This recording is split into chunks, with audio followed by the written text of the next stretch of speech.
The first muzzle flash came from nowhere.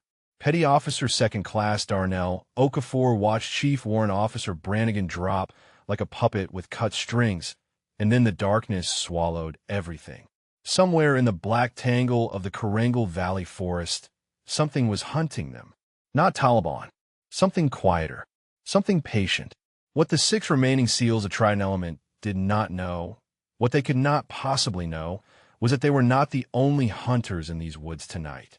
400 meters above them, pressed into a hollow between 2 granite boulders, Chief Petty Officer Ramona Castellanos watched the ambush unfold through her thermal scope. She counted the heat signatures. 43 hostiles closing from 3 directions. 6 Americans still moving. 1 body cooling on the forest floor. Before we continue, drop a comment and let us know where you're watching from. Maybe you know someone who served in mountains like these. She had been tracking Farhan Razik for 11 days. 11 days of moving through these forests like a ghost, sleeping in 2-hour intervals, eating cold rations that tasted like cardboard and regret. The CIA had sent her here for one reason: kill Razik and disappear. No extraction, no support, no official record that she had ever existed in this valley. But now there were Americans dying below her, and Ramona Castellanos had never been good at following orders that required her to watch her own people bleed. Lieutenant Commander Pierce Hadley pressed his back against a tree trunk and tried to control his breathing. Brannigan was gone. The ambush had been perfect, too perfect, which meant someone had given up their patrol route. He counted his remaining men in the darkness. Bankole was solid, already returning fire in controlled bursts. Vance was cursing and reloading. Creech had dragged Okafor behind cover when a young communications specialist had frozen. Fuentes was scanning for targets through his own scope, but the enemy was using the terrain like they had been born in it. Because they had been. Hadley keyed his radio. Trident Actual to any station. We are in contact. Requesting immediate extraction. Over. Static answered him. The Mountains ate radio signals like candy. Senior Chief Yusuf Bankole slid next to him. They have got us boxed, sir. East is a cliff. West is more of them. They're pushing us toward the ravine. Hadley understood what that meant. The ravine was a kill box. Steep walls, no cover, and a single exit that could be blocked by 3 men with rifles. Razik was herding them like cattle toward slaughter. We punch south, Hadley decided, through their line. It is the only direction they do not want us to go. Vance materialized from the darkness, blood running from a gash above his eye. South is suicide, sir. I counted at least 15 shooters on that ridge. Then we make it 16 bodies, Hadley replied. Because staying here is not an option. Ramona watched them argue. She could read their body language even through the thermal distortion. The officer wanted to fight through. The big one with the beard agreed. The loud one was scared but too proud to admit it. They would try the southern push, and they would die. Razik had positioned his best fighters there specifically because it was the obvious escape route. She shifted her scope north, toward the 3-man team creeping through the undergrowth to flank the Americans. They moved well, but she moved better. She had been doing this since she was 19 years old, since a Marine recruiter had watched her shoot and told her she had a gift that most snipers spent years trying to develop. Tomas had been so proud when she graduated from Scout Sniper School. Her older brother had taken leave just to pin the badge on her uniform, his gunnery sergeant chevrons gleaming under the California sun. He told her she was going to be better than him, and she had laughed because Tomas was the best shooter she had ever known. 3 years ago, Farhan Razik had tortured her brother for 6 hours in a compound 12 kilometers from where she now lay. Then he had killed him and left his body for the vultures. Ramona exhaled slowly and settled her crosshairs on the lead flanker. She was not supposed to engage. Her mission parameters were explicit. Observe and eliminate primary target only. Maintain 0 signature. Do not compromise operation for any reason. She thought about Tomas, about the flag they had handed her at his funeral, about the 3 years she had spent becoming a ghost so she could find the man who had murdered him. Then she thought about the 6 Americans below her who would be dead within the hour if she did nothing. Ramona Castellanos made her choice. Her finger moved to the trigger. The first shot was silent. The suppressor reduced the report to a whisper that the forest swallowed without complaint. The flanker dropped mid-stride, his body folding in on itself before his companions even registered the threat. Ramona was already shifting to her second target. The man had frozen, his head turning toward where his friend had been walking a heartbeat before. That hesitation cost him everything.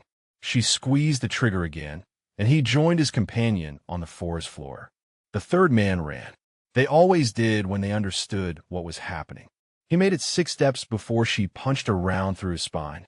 3 seconds, 3 bodies, 3 years of training condensed into a single violent moment. She did not feel satisfaction. She never did. These men were obstacles between her and Razik, nothing more. The satisfaction would come later, when she watched the light leave his eyes and whispered her brother's name, so it would be the last thing he ever heard. Below her position, the SEALs had heard nothing. The suppressed rifle and the distance had concealed her work completely. But they would notice soon enough. The flanking team had been 30 seconds from having a clear angle on the Americans. When those shots never came, someone would investigate. Ramona broke down her position with practiced efficiency. Bipod folded. Brass collected. Any impression in the soil smoothed away. She was a ghost, and ghosts left no traces. Petty Officer First Class Declan Vance was the first to notice something had changed. He had been watching the northern approach, waiting for the flankers he knew were coming. His instincts had kept him alive through 4 deployments, and those instincts were screaming that the attack should have happened by now. "Sir," Vance whispered to Hadley, "the north is too quiet." Hadley had noticed it too. The enemy fire had slackened, not stopped, but the coordinated pressure had faltered. Someone had thrown sand in the gears of Razik's machine. Maybe they are repositioning, Bankole offered, setting up for a final push. Negative. Vance shook his head. That was a flanking team. I would bet my pension on it. Someone took them out. Hadley scanned the darkness with his night vision. Who? We do not have anyone else in this valley. No one answered because no one had an answer. Ramona moved through the trees like water flowing downhill. She had learned to walk in forests like this during her first deployment, but she had perfected the art during her years with the agency. Every step was deliberate. Every movement calculated to produce 0 sound. The men hunting the SEALs were good, but she was better. She had to be. Tomas had been good, and good had gotten him killed. The memory surfaced without warning. She was standing in her apartment in Virginia, still wearing her dress uniform from a briefing at Langley, when the knock came. She knew before she opened the door. Some part of her had known for days, a cold weight in her chest that she had tried to ignore. The casualty notification officer had kind eyes and a practiced speech, but she stopped hearing him after the words "regret to inform you." Everything after that was white noise and the taste of copper in her mouth from biting her tongue to keep from screaming. They told her it was an ambush. Quick. He did not suffer. Lies, of course. She learned the truth 6 months later when she read the classified after-action report. The truth about the informant who had sold Tomas's patrol route. The truth about Farhan Razik and what he had done to her brother before ending his life. That was when Ramona Castellanos had stopped being a Marine Scout sniper and started becoming something else entirely. She pushed the memory down and focused on the present. The SEALs were moving now, pushing toward the southern ridge like she had predicted. She needed to get ahead of them, needed to thin the line they were about to hit before they walked into a wall of bullets. Fuentes was on point, his sniper rifle sweeping the darkness ahead. He was good. She could tell by the way he moved, the economy of his motion, the patience in his scanning pattern. But he was looking for threats at ground level. He was not looking up. Ramona reached a position on the eastern slope that gave her a clear view of the southern ridge. She counted the heat signatures through her thermal scope. 18 fighters dug into prepared positions. The SEALs were walking into a massacre. She could not take all of them. Even with surprise, even with her skills, 18 was too many. But she could take the machine gun team anchoring the center of the line. She could take the spotter directing fire from the highest point. She could create chaos, and chaos created opportunity. Ramona settled into her position and began calculating windage. 400 meters. Slight crosswind from the east. Elevation differential of 60 meters. She had made harder shots. She had made this exact shot 100 times in training and a dozen times for Real. The machine gunner was laughing at something his loader had said. She could see his mouth moving, see the way his shoulders shook with amusement. He did not know that he had less than 10 seconds to live. He did not know that a woman he had never met was about to end his existence, because 3 years ago, a warlord had made the mistake of killing her brother. Ramona exhaled half a breath and held it. Somewhere on a ridge in the Karengal Valley, Farhan Razik lowered his binoculars and smiled. His trap was nearly complete. The Americans were moving exactly where he wanted them. In 15 minutes, they would be dead, and he would have his revenge for his nephew. Then his radio crackled. "Commander, the northern team is not responding." Razik's smile faded. "Send someone to check." He was still giving the order when the machine gun position on the southern ridge exploded into screaming chaos. The machine gunner died before he understood what was happening.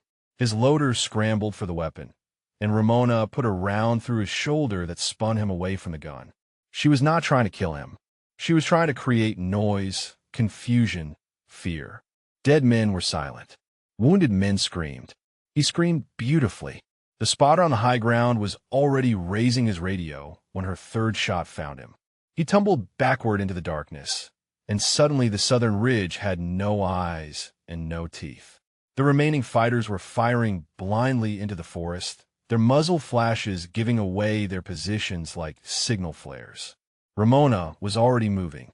She had maybe 90 seconds before they reorganized, before someone with authority took command and turned chaos back into coordination.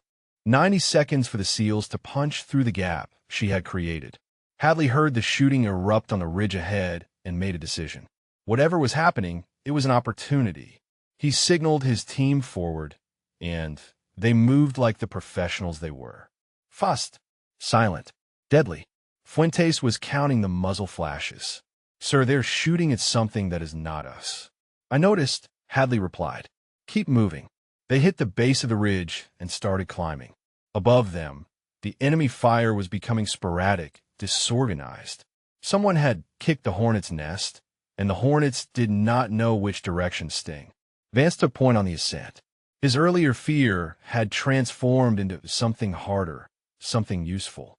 He killed 2 fighters who stumbled into his path, his suppressed rifle coughing twice in the darkness. Bancole and Creech covered the flanks while Okafor stayed in the center, still shaky from the initial ambush, but holding together. They crested the ridge and found carnage. 3 bodies at the machine gun position. Another crumpled near a boulder that had served as an observation point. The remaining fighters had scattered into the trees, their discipline shattered by an enemy they could not see. Who the hell is doing this? Vance breathed. Fuentes knelt beside one of the bodies and examined the wound. Single shot. Center mass. He moved to the next body. Same thing. Then the spotter. Headshot from at least 300 meters given the angle. He looked up at Hadley with something approaching awe in his eyes. "Sir, this is sniper work. Professional sniper work. Whoever is out there, they're not amateur." Hadley processed this information quickly. An unknown sniper was engaging their enemies with precision and timing that suggested either incredible luck or detailed knowledge of Razik's positions. He did not believe in luck. "We keep moving," he ordered. "East toward the river. Whatever is happening, we use it." On the opposite ridge, Farhan Razik listened to the panicked reports flooding his radio and felt the first cold touch of uncertainty. His machine gun team was destroyed. His spotter was dead. His men were reporting a ghost in the forest, a demon that killed without sound and vanished without trace. Razik had not survived 20 years of warfare by ignoring his instincts. Someone was hunting his hunters, and that someone was very, very good. He lifted his binoculars and scanned the terrain where the shots must have originated. Nothing. No heat signature. No movement. Whoever this was, they understood fieldcraft at a level that matched his best men. Then a memory surfaced. 3 years ago, the American he had captured, the Marine sergeant who had refused to break for the first 4 hours. Razik had asked him about his family during the interrogation, a technique he used to find psychological leverage. The Marine had said nothing about parents or wives, but when Razik mentioned siblings, something had flickered in his eyes. A sister, the Marine had finally admitted. Also a Marine. A sniper. Razik lowered his binoculars and smiled, but this smile held no warmth. It was the smile of a predator who had just identified his competition. He keyed his radio. All units, listen carefully. We are being hunted by the sister of the American I killed 3 years ago. She is a trained sniper, extremely dangerous. But she is alone, and she is sentimental. That makes her predictable. He paused, letting his words sink in. Forget the SEALs for now. Find her. Bring her to me alive, if possible. I want to give her the same hospitality I showed her brother. Ramona heard none of this. She was repositioning again, working her way through the forest toward a secondary overwatch position. The SEALs had made it through the gap. They were moving east now, toward the river crossing that represented their only hope of extraction. She needed to stay ahead of them, needed to keep clearing the path. Her shoulder ached where the strap of her rifle had been digging in for 11 days. Her eyes burned from the constant strain of scanning through optics. She had not slept more than 4 hours total in the past 3 days. None of it mattered. She would rest when Razik was dead. She found a position in the rocks above a game trail that the SEALs would likely use. From here, she could cover their approach and watch for any ambush teams try to cut them off. As she settled into the position, she allowed herself a moment to look at the stars. Tomas had loved the stars. He used to point out constellations during their camping trips when they were kids, making up ridiculous stories about the heroes and monsters that lived in the sky. I am close, brother, she whispered to the darkness. So close. She did not know that Razik had already figured out who she was. She did not know that the hunter had just become the hunted, but she was about to find out. Ramona saw the trap before the SEALs walked into it. For fighters concealed in the rocks above the game trail, their bodies hidden, but their breath visible in her thermal scope. They were patient, disciplined, waiting for the Americans to enter the kill zone before opening fire. She could not warn them. Any sound would give away her position and spring the ambush prematurely. She could not take all 4 shooters before at least one of them got shots off. The geometry was wrong, the angles too spread. So she did something she had not done in 3 years of solo operations. She broke cover. Ramona moved down the slope with controlled urgency, angling to intercept the SEALs before they reached the danger zone. Every step was a calculated risk. Every second she spent in the open was a second someone might spot her. But the alternative was watching 6 Americans die, and she had already made her choice about that. Fuentes saw her first.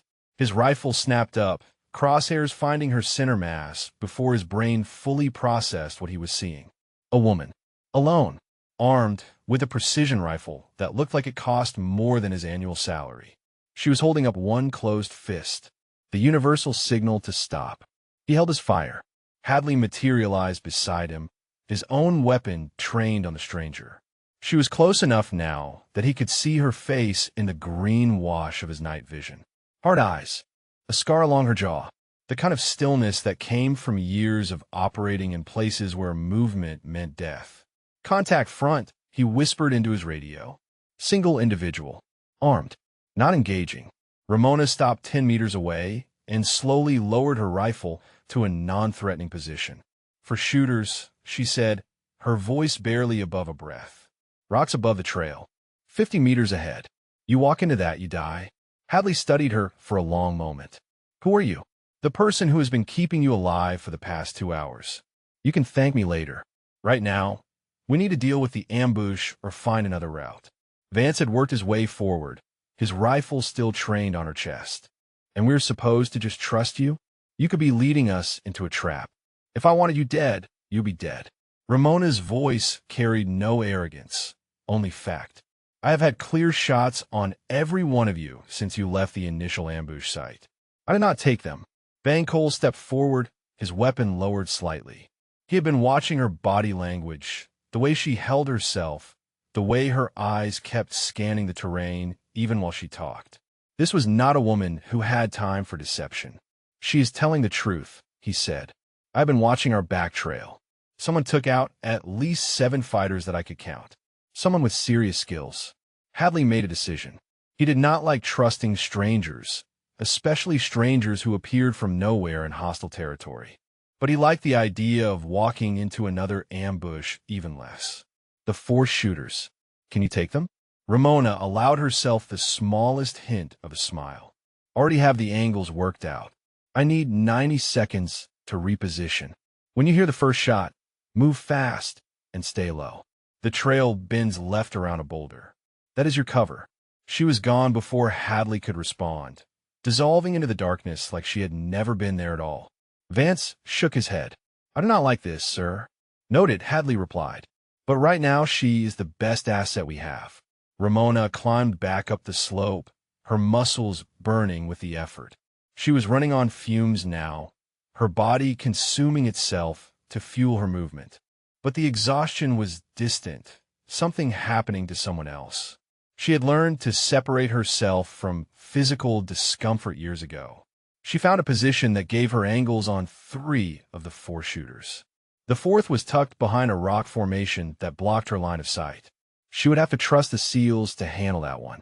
Her scope found the first target, a young man, barely out of his teens, clutching an AK-47 with hands that trembled slightly in the cold. He had probably never killed anyone before tonight. He probably had a mother somewhere who loved him. Ramona felt nothing. She had burned out her capacity for guilt somewhere between her 10th and 20th kill. These men had chosen to follow Razik. They had chosen to hunt Americans. Choices had consequences. She exhaled and squeezed the trigger. The young man dropped. His companions had perhaps half a second to register his death before Ramona worked her bolt and fired again. The second shooter slumped forward over his rifle. The third tried to run and made it 2 steps before her round caught him between shoulder blades. The 4th shooter opened fire blindly, his bullets chewing into the trees around the SEAL position. But Hadley's team was already moving, flowing around the boulder with the fluid precision of men who had trained together for years. Vance put 3 rounds into the final shooter before he could adjust his aim. Silence returned to the forest. Ramona broke down her position and began working her way toward the SEALs.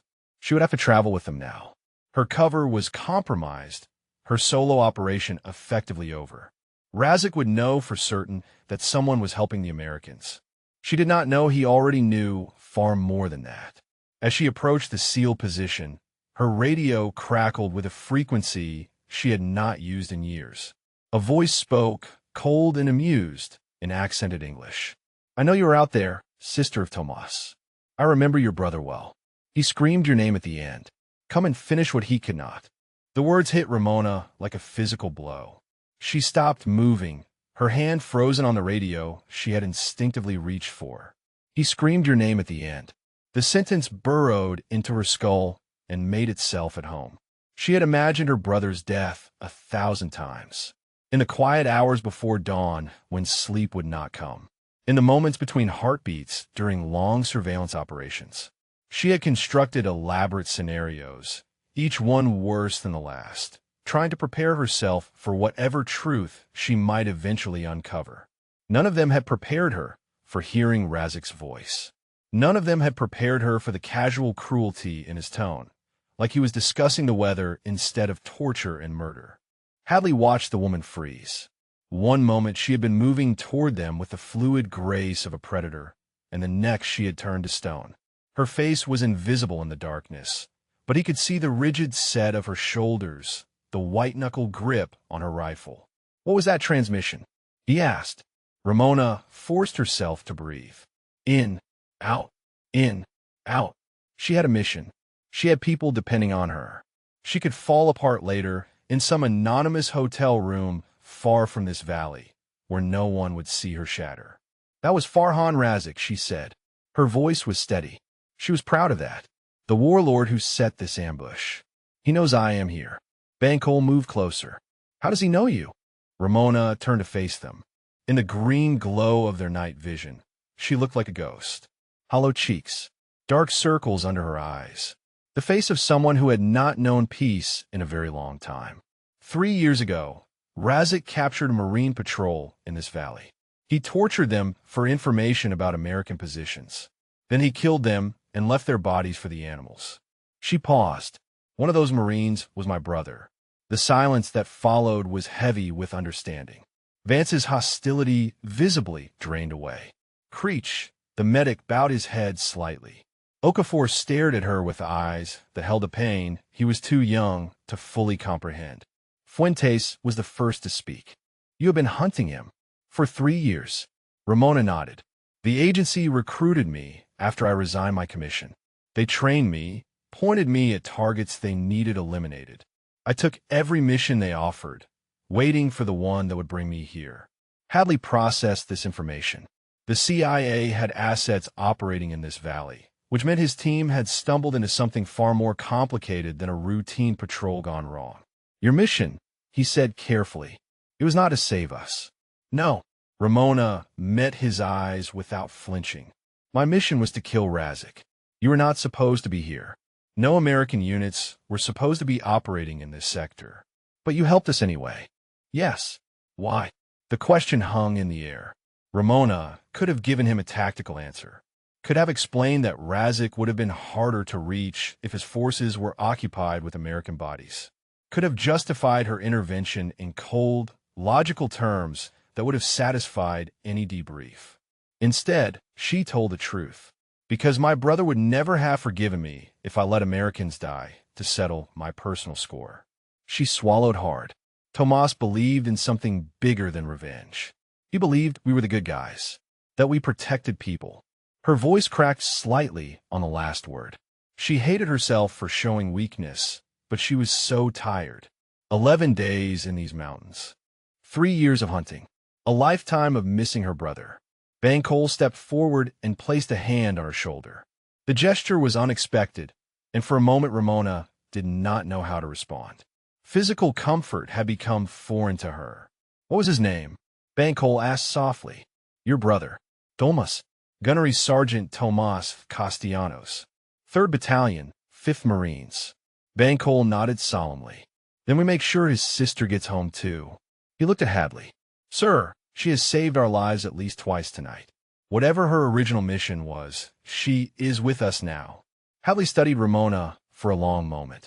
He saw the exhaustion etched into her features, the grief she was barely holding at bay, the iron determination that was the only thing keeping her upright. He had served with Marines before. He recognized the breed. What is your name? Ramona. Ramona Castellanos. They call me Ghost. Hadley extended his hand. Welcome to Trident Element, Ghost. Now, let us figure out how to get out of this valley alive. Ramona shook his hand. His grip was firm, professional, the handshake of a man who meant what he said. For the first time in 3 years, she did not feel entirely alone. But the moment of connection was shattered by Fuentes, who had been scanning the terrain while they talked. Sir, we have a problem. He pointed toward the eastern ridge. Razik knows the extraction routes. He is moving fighters to cut us off. I count at least 20 signatures between us and the river. Ramona raised her own scope and confirmed his assessment. The warm blobs of human bodies were spreading across the eastern approach like a disease. He is hurting us again, she said, pushing us toward the ruins. What ruins? Hadley asked. Soviet observation post. Abandoned since the 80s. Razik uses it as a command center when he operates in this sector. She lowered her scope. He wants us to come to him. Then we find another way. Ramona shook her head. There is no other way. The river is the only extraction point. Everything else is cliff faces and enemy territory. We go through the ruins, or we do not go at all. They move through the darkness in tactical formation, Ramona on point with Fuentes close behind. The others followed in a staggered line, each man covering his sector with the automatic precision of countless training exercises. No one spoke. Words were unnecessary when survival depended on silence. Ramona's mind kept circling back to Razik's transmission. He screamed your name at the end. She tried to push it away, to focus on the terrain ahead, but the words had lodged themselves somewhere deep and would not be dislodged. What had Tomas been thinking in those final moments? Had he known she would come for his killer? Had he hoped she would? Or had he prayed she would let it go and live her life? She would never know. That was the cruelest part. Death stole not just the person, but every answer they might have given. Creech noticed her stumble. It was small, barely a hitch in her stride, but medics were trained to see what others missed. He watched her for the next 100 meters, cataloging the signs. Favoring her left side, right arm held slightly closer to her body than tactical positioning required. Micro-expressions of pain flickering across her face when she thought no one was watching. He moved up beside her during a brief security halt. "You are hurt." Ramona did not look at him. "I am fine."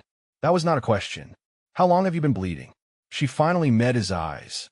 The medic's gaze held no judgment, only professional concern. He reminded her of the corpsmen she had worked with in the Marines, men who would crawl through fire to reach a wounded brother. "Took a graze 2 days ago," she admitted. "Ricochet off a rock. It is not deep. Let me see. We do not have time.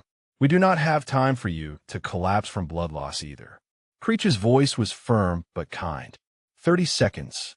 That is all I need." Ramona hesitated, then nodded.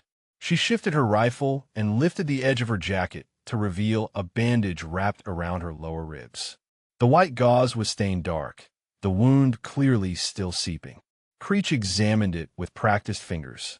The laceration was ugly, but not life-threatening. She had done a decent job of field dressing it, but decent was not the same as good. "You need stitches," he said. "Real ones, not butterfly strips." He pulled fresh gauze from his kit and began rewrapping the wound with quick, efficient movements. "For now, this will hold. But when we get out of here, you are seeing a surgeon." "When we get out of here," Ramona replied. She appreciated his optimism. Hadley called a halt near a rocky outcropping that provided cover from multiple angles. They were close to the ruins now. Close enough that Ramona could see the crumbling silhouette of the Soviet observation post against the star-filled sky. "We need intel," Hadley said. "What can you tell us about his defenses?" Ramona pulled up the mental map she had been constructing for 3 years. The main structure is 3 stories, mostly collapsed on the eastern side. Razik uses the basement level as his command post. Good sight lines, reinforced walls, limited entry points. "How many fighters?" When I started tracking him, he had 43, minus the ones we have eliminated tonight, maybe 25 to 30 remaining. Most of them will be positioned around the ruins. Vance shook his head. 7 of us against 30 entrenched fighters. Those are terrible odds. We have faced worse, Bang Cole said. But I am open to suggestions. Ramona had been thinking about this since they started moving. There might be a way. The Soviets built an escape tunnel when they constructed the post. It exits about 200 meters north in a drainage culvert. If it is still intact, we could bypass the main defenses. And if it is not intact, then we find another way or we die trying. The bluntness of her statement hung in the air. There was no sugarcoating their situation. They were outnumbered, outgunned, and operating in enemy territory with no support and no extraction. The tunnel was a gamble, but every option was a gamble at this point. Hadley made his decision. "We check the tunnel. Ghost, you take point." They moved out again, angling toward the drainage culvert Ramona had described.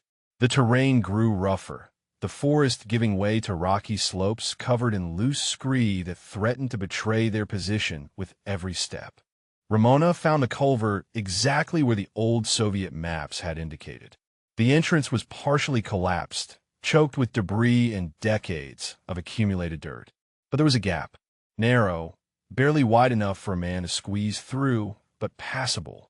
She was about to signal the all-clear when her radio crackled again. Razik's voice filled her ear, and this time there was no amusement in his tone. Only cold, calculated cruelty. "I want you to know something, sister of Tomas. Your brother did not break easily. Most men give up their secrets within the first hour. Your brother lasted 6. I was impressed. So impressed that I took my time with a knife. I wanted him to understand the consequences of American arrogance before the end." Ramona's hand trembled on her rifle. Her vision narrowed to a point. "He told me about you in the 4th hour. Not your name, not your unit. Just that he had a sister who could shoot better than anyone he had ever known. He said you would come for me someday. He said you would not stop until one of us was dead. The transmission paused. When Razik spoke again, his voice was almost admiring. He was right. You are here, and soon, very soon, you will join him. I still have a knife I used on Tomas. I cleaned it, sharpened it. I have been saving it for you. The radio went silent. Ramona stood frozen at the mouth of the tunnel. The world had contracted to the sound of her own heartbeat and the echo of Razik's words. 6 hours. Her brother had suffered for 6 hours before dying, and Razik had kept the knife, had been waiting for her. A hand touched her shoulder. Bankole, his voice gentle but urgent. Ghost, we need to move. She blinked. The world expanded again. The mission, the team, the extraction point waiting beyond the ruins. I'm going to kill him, she said.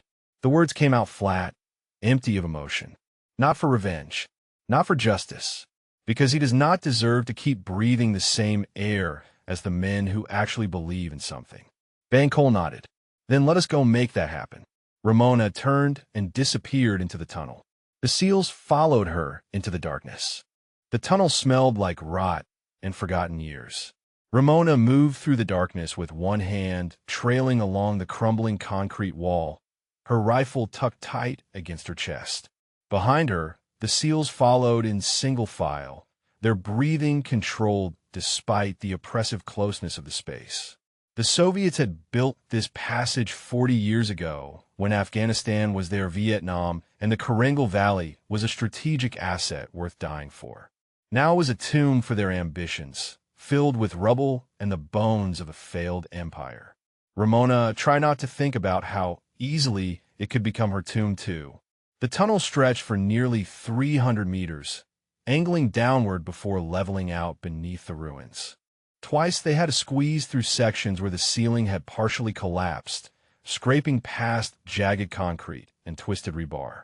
Okafor's breathing grew rapid during the second squeeze, the claustrophobia threatening to overwhelm him. Easy, brother. Bankole's voice was a whisper in the darkness. Just a little further. You're doing fine. Okafor steadied himself. He was the youngest of them, barely 24, with only 2 deployments under his belt. Tonight had aged him in ways that would not show until later, in nightmares and therapy sessions and the haunted look that combat veterans learn to hide. They emerged into a basement chamber that had once served as a Soviet supply depot. Empty crates lined the walls, their Cyrillic markings faded but still visible. Dust covered everything, undisturbed except for a single set of footprints leading toward a staircase at the far end. Someone has been here recently, Fuentes observed. Razik scouts, Ramona replied, checking escape routes. He is thorough. Hadley gathered the team in a tight circle. All right, we are beneath the ruins. The river is approximately 1 kilometer east of here. What is between us and extraction? Ramona closed her eyes and visualized the terrain. The main courtyard is directly above us. Razik will have fighters positioned on the walls and in the tower. Beyond the ruins, there is 200 meters of open ground before we reach the tree line. After that, it is a straight shot to the river. Open ground, Vance muttered. Perfect killing field. Yes, which is why we cannot go that way. Hadley raised an eyebrow. Then what do you suggest? A distraction.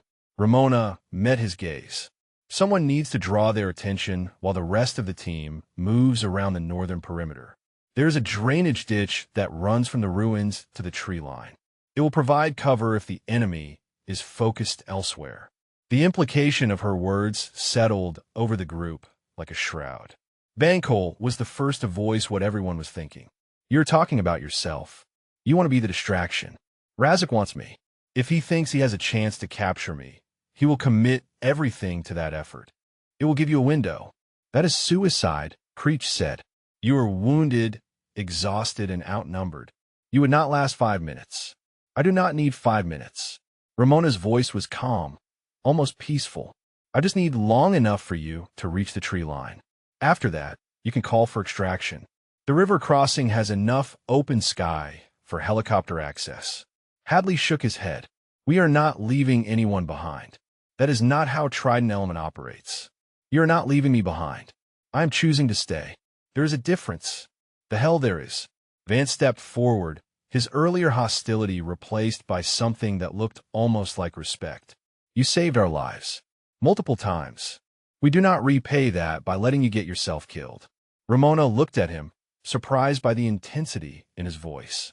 The loud, aggressive operator who had treated her with suspicion hours ago was now ready to fight for her survival. War made strange brothers of people. Bancole placed himself directly in front of her. Your brother believed in something bigger than revenge. You said that yourself. Do you think he would want you to throw your life away? The question hit harder than any of Razik's taunts. Ramona saw Tomas's face in her mind, that crooked smile he always wore when he was about to say something profound disguised as a joke. He would have hated this. He would have grabbed her by the shoulders and demanded to know what the hell she was thinking. But Tomas was dead, and the man who killed him was less than 100 meters away. I have been living for this moment for 3 years, she said quietly. Every mission, every target, every sleepless night. All of it was leading here. To him. To ending this. Then end it, Bancole replied. But not like this. Not alone. We go together, we fight together, and we get out together. All of us. Hadley nodded. We will find another way. One that does not involve sacrificing our best asset. Ramona wanted to argue. Wanted to explain that she had made peace with dying in this valley. That she had said her goodbyes to everyone who mattered years ago. But looking at these men, these strangers who had somehow become her brothers in the space of a single night, she found she could not form the words. Fine, she said finally. Together. The relief in the room was palpable. Fuentes actually smiled, a rare expression on his usually stoic face. All right then. Hadley turned to study the staircase. New plan. We move fast, we hit hard, and we do not stop until we reach that river. Ghost, you know this terrain better than any of us. What is the best approach? Ramona studied the layout in her mind. The tower on the western wall has the best sight lines. If we can take it, we control the courtyard. From there, we can provide covering fire while the rest of the team moves to the drainage ditch. Can we take the tower? With surprise on our side, yes. Razik thinks we are still in the forest. He does not know about the tunnel. Then, that is our advantage. Hadley checked his weapon. We move in 3 minutes. Everyone ready? Silent nods answered him. Ramona allowed herself one small moment of something that felt almost like hope. She had spent 3 years preparing to die in this valley. Perhaps, just perhaps, she might live through it instead. But first, she had a warlord to kill. They ascended the staircase in tactical order, Ramona and Vance on point, weapons sweeping the darkness ahead. The stairs were crumbling, each step a potential betrayal of sound that could bring Razik's entire force down on their heads. But the seals moved like shadows, and Ramona moved like she had been born in the darkness. The basement opened into a corridor that ran along the western wall of the ruins. Moonlight filtered through gaps in the ceiling, painting silver stripes across the debris-strewn floor. Somewhere above them, voices murmured in Pashto. Guards, probably bored, probably convinced that the Americans were still stumbling through the forest. Ramona held up a closed fist. Everyone froze. She pointed upward, then held up 2 fingers. 2 guards on the level above them, directly between the team and the tower. She made a slashing motion across her throat, then pointed to herself and Vance. Hadley nodded his approval. They moved up the next flight of stairs with agonizing slowness. Every creak of ancient concrete, every shift of loose stone, threatened to end the mission before it began. Ramona's wound throbbed with each step, the fresh bandage already growing damp. She ignored it. Pain was just information, and right now the only information that mattered was the position of the 2 men standing between her and Razik. The guards were positioned at a window overlooking the courtyard. One was smoking, the orange ember of his cigarette a beacon in the darkness. The other was leaning against the wall, his rifle slung carelessly across his chest. Ramona and Vance exchanged a look. No words were necessary. 3 years of operating alone had not erased her ability to communicate with a teammate through glances and gestures. She would take the smoker. Vance would handle the other. They moved simultaneously. Ramona's knife found the smoker's throat before he could react, her free hand clamping over his mouth to stifle any sound. He thrashed for perhaps 2 seconds, then went limp. She lowered his body to the ground with practiced care. Beside her, Vance had dispatched his target with equal efficiency. The operator who had questioned her mere hours ago now fought beside her like they had trained together for years. Combat forged bonds that peacetime could never match. Clear, Vance breathed. The rest of the team flowed up the stairs. Hadley surveyed the corridor and pointed toward a door at the far end. The tower? Ramona nodded. 2 more levels up. Razik's command post is in the basement on the opposite side of the courtyard. If we take the tower, we will have direct line of sight. Then let us take it. They reached the tower entrance without encountering additional resistance. Razik's confidence in his perimeter had left the interior undermanned, a mistake that Ramona intended to exploit fully. The tower stairs spiraled upward in a tight corkscrew, barely wide enough for one person at a time. Ramona went first, her rifle angled to cover the turns. The stairwell smelled of dust and old stone and something else. Something metallic. Blood. She found the source on the second landing. A body, days old, wearing the tattered remains of civilian clothing. A villager, probably someone who had seen something Razik did not want seen. The warlord left his warnings where others could find them. Ramona stepped over the corpse and kept climbing. The top of the tower opened onto a platform with a 360-degree view of the ruins and the surrounding terrain. 2 more guards stood watch, their attention focused outward toward the forest.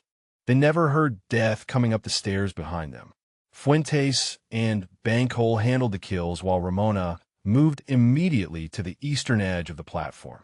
From here, she could see everything. The courtyard below, lit by scattered fires. The basement entrance where Razik had established his command post. The drainage ditch that would carry the team to safety. And the fighters, at least 20 of them, clustered in groups around the courtyard, weapons ready, waiting for prey that they expected to come stumbling out of the forest. Hadley appeared beside her. What do you see? Razik is in the basement. I can see the entrance from here. He has 4 guards at the door and more inside. The rest of his forces are spread across the courtyard. Can you reach him from this position? Ramona studied the angles. The basement entrance was partially obscured by a collapsed wall. She would have a shot, but only if Razik emerged into the open. If he comes out, yes. But he will not come out until he knows we are here. Then we make him come out. Hadley turned to Bankhole. Senior Chief, I need you to create some noise. Something loud enough to draw their attention, subtle enough that they think it is an accident. Bankhole grinned. I have some thermite charges I have been saving for a special occasion. Use them. Hit the eastern wall. When they investigate, Ghost takes out the command post guards. The rest of us move for the drainage ditch. Ramona shook her head. That will not draw Razik out. He will send his men to investigate while he stays protected. Then we'll draw him out. Me. Hadley started to object, but Ramona cut him off. Not as a sacrifice, as bait. He wants me alive. If he thinks I am exposed and vulnerable, he will come himself. His ego will demand it. You are betting your life on his ego. I have spent 3 years studying this man. I know how he thinks. When he sees me, he will not be able to resist. Hadley stared at her for a long moment. The decision was his to make, and they both knew it. Finally, he nodded. Do not miss. Ramona settled into position behind the tower's low wall, her rifle resting on the ancient stone. She controlled her breathing, slowing her heart rate, entering the meditative state that transformed her from a woman into a weapon. In the courtyard below, Bankhole's thermite charges detonated against the eastern wall. Fire bloomed in the darkness, and men began shouting, running toward the disturbance. Ramona watched the basement entrance, waited, prayed to a god she was not sure she believed in anymore. And then Farhan Razik emerged into the firelight, dragging a stumbling figure beside him. Okafor. Ramona's blood turned to ice. The young communications specialist must have been captured during the tunnel approach, taken without anyone noticing in the chaos of the explosions. Razik's voice echoed across the courtyard, amplified by a handheld megaphone.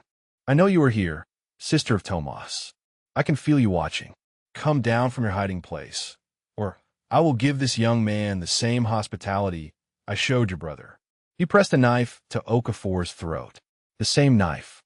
The blade caught the firelight, and Ramona saw dark stains on the metal that no amount of cleaning could ever remove. Her brother's blood. The crosshairs of her scope settled on Razik's forehead. One shot, one squeeze of the trigger. But Okafor was too close, and Razik was using him as a shield, and the angle was wrong. She had one chance, one moment, and if she missed, two people she cared about would die. Ramona exhaled and made her choice. Ramona did not aim for Razik's head. She aimed for his hand. The shot crossed 200 meters of courtyard in a fraction of a second. The bullet struck Razik's wrist at 3,000 feet per second, shattering bone and severing tendons. The knife spun away into the darkness, and Razik's scream split the night like a wounded animal. Okafor did not hesitate. The young SEAL drove his elbow backward into Razik's stomach and threw himself to the ground, rolling toward cover as the courtyard erupted into chaos. Ramona was already working her bolt, acquiring new targets. A fighter running toward Okafor caught her second round in the chest. A third man, raising his rifle toward the tower, took the next shot through his throat. She fired again and again, each bullet finding flesh, each trigger pull buying seconds for the team below. Go, Hadley commanded. Everyone move now. The SEALs poured down from the tower, their weapons blazing. Vance led the charge, his rifle spitting fire as he carved a path through the confusion. Bancole and Creech moved in tandem, covering each other as they advanced toward Okafor's position. Fuentes stayed close to Hadley, his own sniper rifle adding to the devastation Ramona was unleashing from above. The courtyard became a killing ground. Razik's fighters, caught between the unexpected assault from the tower and the ferocity of the SEAL advance, began to break. Some fled toward the forest. Others tried to return fire, but were cut down before they could acquire targets. Discipline collapsed into panic, and panic collapsed into slaughter. Ramona kept shooting until her magazine ran dry. She reloaded with mechanical precision, her hands performing the motions without conscious thought. 14 years of training had reduced the act to muscle memory, freeing her mind to track the chaos below. She saw Bancole reach Okafor and haul him to his feet.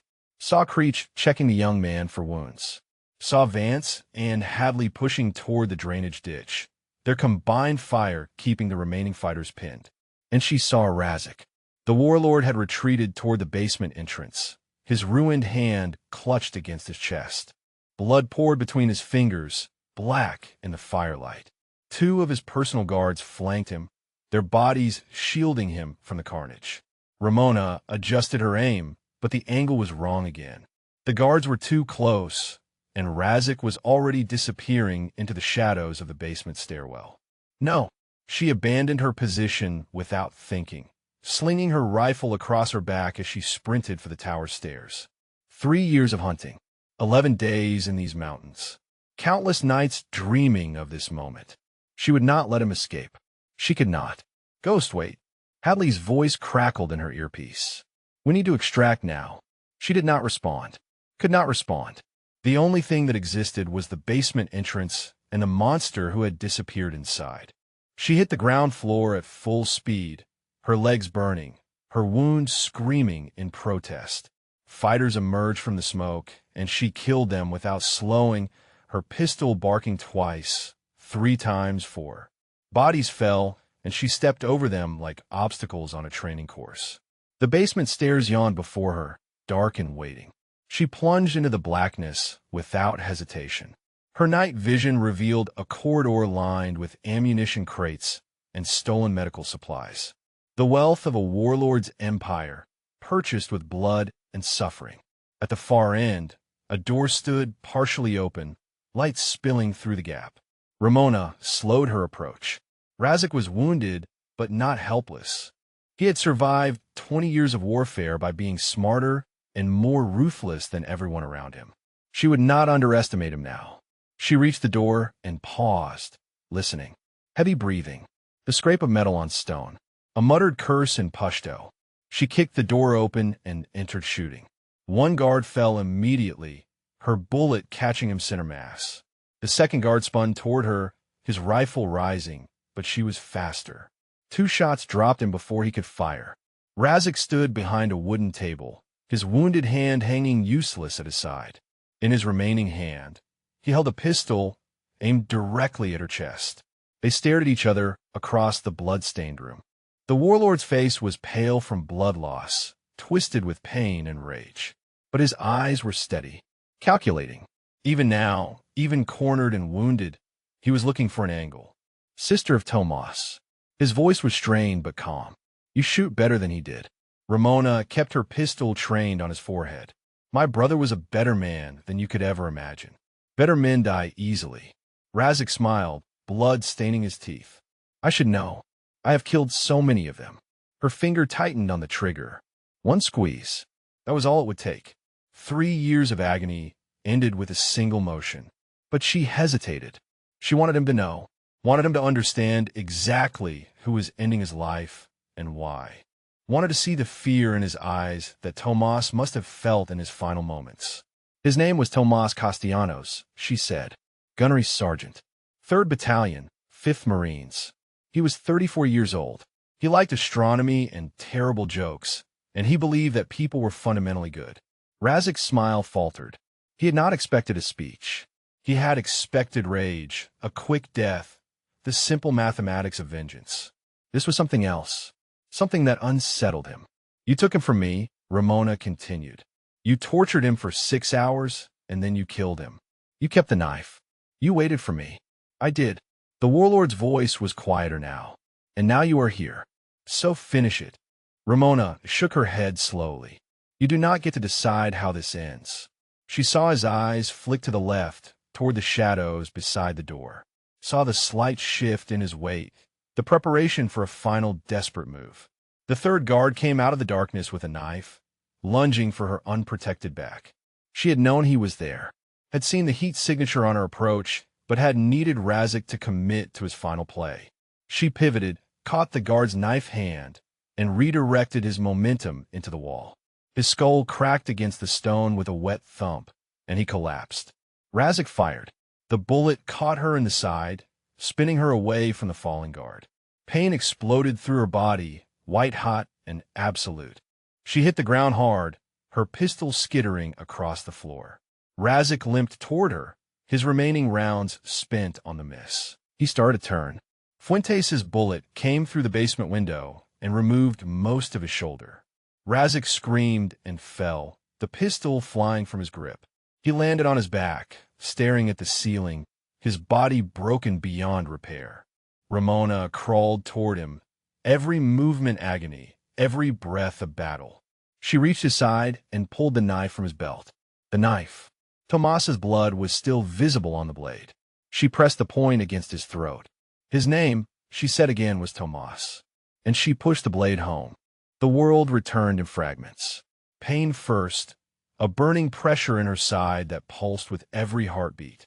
Then sound, distant and muffled, voices calling a name that took her a moment to recognize as her own. Ghost! Ghost, stay with me. Creech's face swam into focus above her. His hands were pressed against her wound, slick with blood that looked black in the dim light of the basement. His expression was calm, professional, but his eyes held the urgent intensity of a man fighting against time. How bad? Ramona's voice came out as a croak. Bad enough. Creech did not lie to her. She appreciated that. But I have seen worse. You're going to make it. She wanted to believe him, wanted to trust the confidence in his voice. But she could feel the cold spreading through her body, the heaviness in her limbs that whispered of blood loss and shock. Razik? Dead. You made sure of that. Ramona turned her head and saw the warlord's body lying beside her. His eyes were open, staring at nothing, the knife still embedded in his throat. 3 years of hunting, 3 years of rage and grief and obsession. And now it was over. She felt nothing. No triumph, no satisfaction, just an emptiness where the purpose used to be. Bankhole appeared in the doorway, his rifle sweeping the corridor behind him. Creech, we need to move. Hostiles are regrouping outside. She cannot be moved yet, Creech replied. I need to stabilize the bleeding. We do not have time. Hadley pushed into the room, his face grim. Fuentes is holding the courtyard, but we have maybe 3 minutes before they overwhelm the position. Either she moves, or we all die here. Ramona reached up and grabbed Hadley's sleeve. Her grip was weak, barely enough to hold the fabric. Go! Leave me. Hadley looked down at her, and something shifted in his expression. Not pity, not reluctance. Something harder, something that looked almost like anger. I told you, he said. Trident Element does not leave anyone behind. He turned to Bancole. Senior Chief, help Creech get her up. Vance, take point to the drainage ditch. Okafor, you're on communications. Keep trying to raise extraction. Sir, I'm telling you she cannot be moved. Creech's voice was tight with frustration. Moving her could kill her. Staying here will definitely kill her. Hadley met the medic's eyes. We carry her if we have to. She got us this far. We are getting her out. Ramona wanted to argue. Wanted to tell them that she had completed her mission, that she had made peace with dying in this valley years ago, that they should save themselves and let her rest beside her brother's killer. But the words would not come.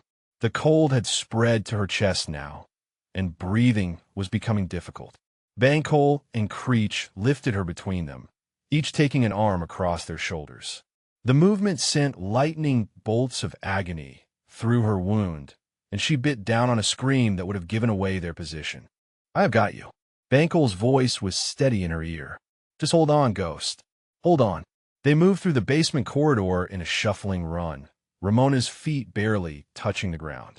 Vance was ahead of them, his rifle clearing corners with deadly efficiency. Hadley brought up the rear, his weapon trained on the shadows behind them. The courtyard was chaos. Bodies littered the ground, some still moving, most not. Fires burned in scattered pockets, casting dancing shadows across the ancient walls. Fuentes was positioned behind a collapsed pillar, his rifle barking in measured intervals as he held back the remaining fighters. Covering fire, Hadley commanded, "Move to the ditch." They ran. Ramona saw the world in flashes. Muzzle flares, screaming men, the drainage ditch approaching like a promise of salvation. Her vision was tunneling now, the darkness closing in from the edges.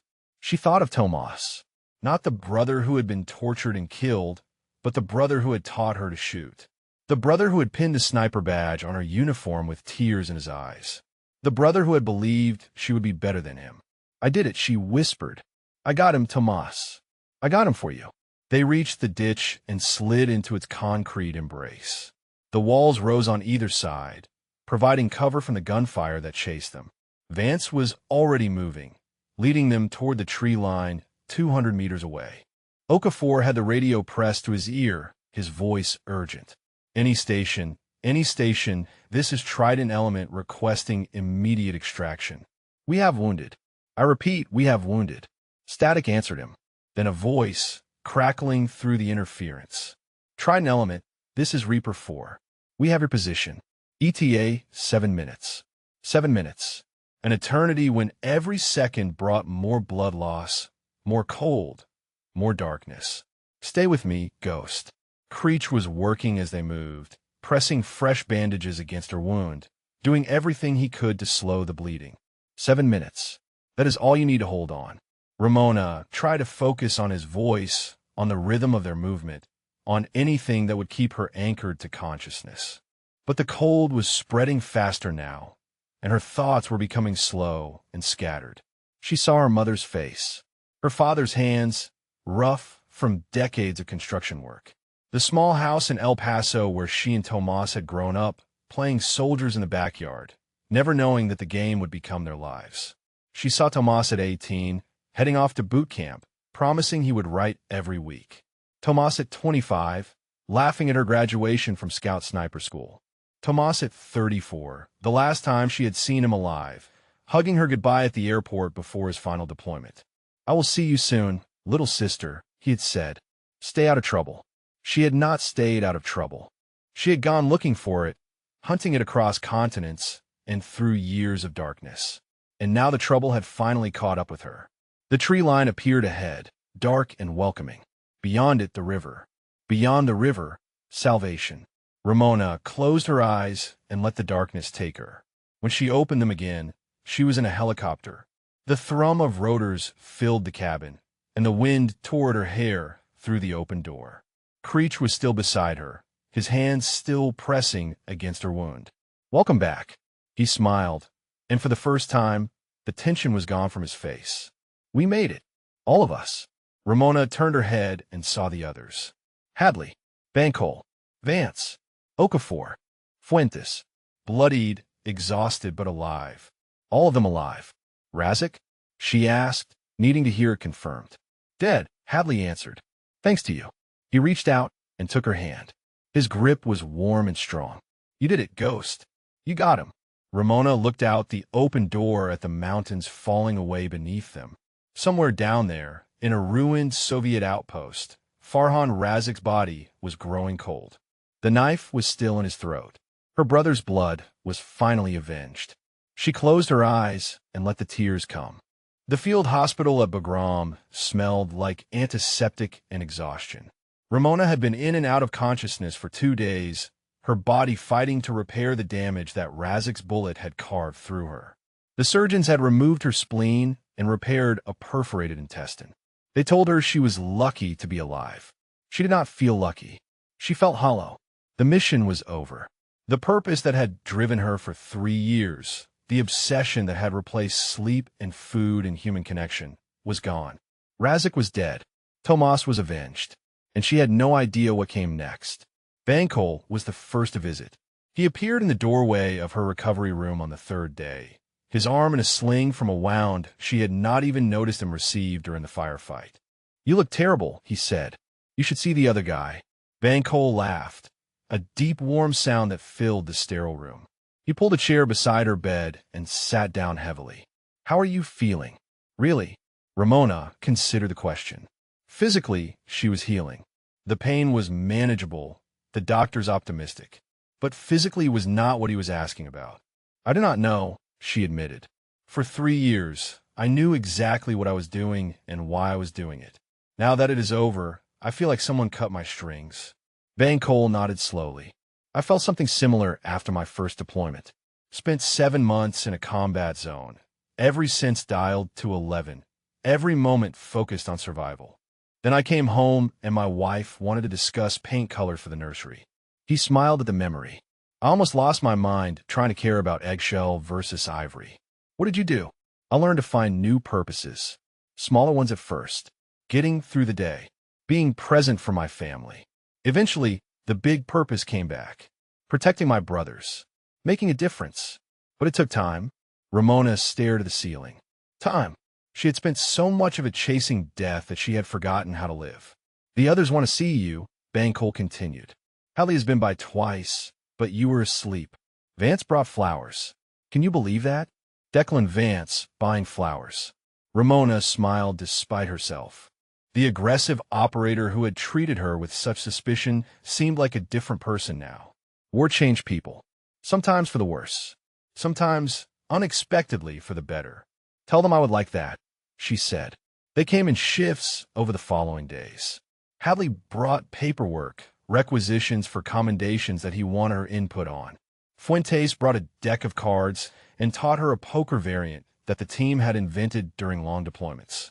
Creech checked her vitals with the critical eye of a man who had personally kept her alive and was not about to let his work go to waste. Okafor came last. The young SEAL stood awkwardly in the doorway, his hands shoved in his pockets, looking everywhere except at her face. "You can come in," Ramona said. "I do not bite." He shuffled forward and took the chair beside her bed. For a long moment, he said nothing. When he finally spoke, his voice was barely above a whisper. "I never thank you for saving my life. When Razik had me, I thought I was going to die like your brother did. I thought he was going to take his time with me the way he took his time with Tomas." Ramona reached out and took his hand. He flinched at the contact, but did not pull away. "You would have done the same for me," she said. "I do not know if I would have." He looked up, and she saw the doubt in his eyes. The guilt. "You came down from that tower alone. You went into that basement knowing you probably would not come out. I froze during the first ambush. I got captured because I was not paying attention. You are 24 years old, Okafor. You have 2 deployments under your belt. I've been doing this for 14 years. Give yourself time. How did you become this? He gestured vaguely at her, at the hospital bed, at everything she represented. How did you get so strong? Ramona was quiet for a moment. The answer was not simple. It was not a training regimen or a mental technique. It was loss. It was grief transformed into purpose. It was the understanding that the only way to survive the unsurvivable was to become something harder than the thing that was trying to break you. I'm not strong, she said finally. I just learned to keep moving when everything inside me wanted to stop. That is not strength. That is stubbornness. Okafor almost smiled. My grandmother used to say there is not much difference. Your grandmother sounds wise. She was. He squeezed her hand. Thank you, Ghost. For everything. After he left, Ramona lay in the silence of her room and thought about what she had told him. Keep moving. That was all she had done for 3 years. Running from grief by running toward vengeance. But now there was nowhere left to run. Vance appeared that evening with a paper bag that smelled like grease and salt.